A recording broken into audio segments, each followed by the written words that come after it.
Yo mga matik, magandang araw mga matik. May papakita na naman ako sa inyo mga matik. Sumabit na naman sa puno mga matik.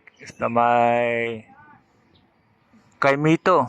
Kukunin sana ng bata pero sinabi ko wag nang kunin mga matik. Mahirap na yung ganyan pagka kinuha mo. Pangalawa ang puno ng kay Mito mga matik. Marurupok yan. Pagka natapakan mo isang beses bigla yung bibigay. Mahihirapan mga matik dahil sa mahulog ka mga matik.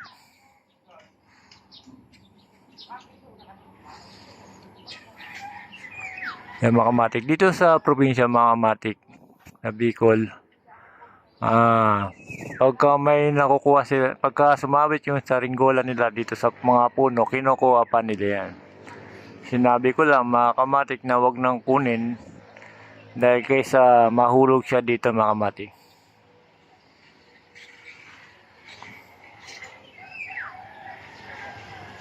Gaya ng sinabi ko mga kamatik, magpapalipad kayo, wala pagsasabitan, wala sa puno, wala sa bubong, wala sa kuryente mga matik. Kasi marami na na-aksidenteng ganyan, sumabit sa kuryente, kinuha na kuryente mga matik. Kaya pagka sumabit sa kuryente sa ringgolan yung mga matik, hayaan nyo na yun. Sumabit sa poste sa ringgolan yung hayaan nyo na rin. Sumabit sa yero, huwag yun ang kunin, baka mahiwa kayo. Pagka sa puno mga kamatik, huwag yun na rin kunin mga kamatik dahil sa pagka nahulog kayo niyan, mas malaki pa gastusin mga kamatik. Gumawa na lang ulit panibagong saringgola mga kamatik. Ang saringgola nito mga kamatik, puro transparent na kasi wala silang makuha ng kulay na iba. Mga kamatik, puro transparent lang yung dito.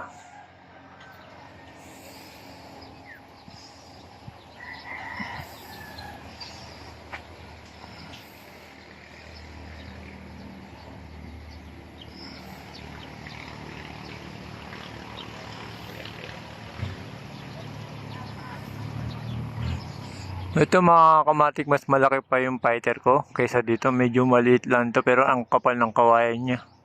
Kaya pagka gagawa kayo ng saringgola, sakto lang, huwag yung makapal para hindi siya umikot mga kamatik.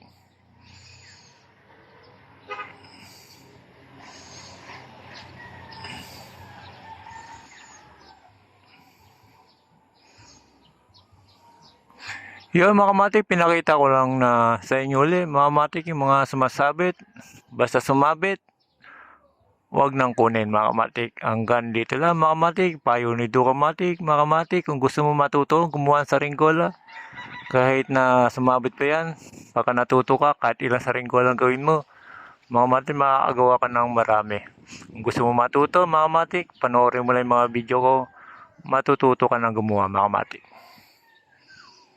Salamat mga kamatik.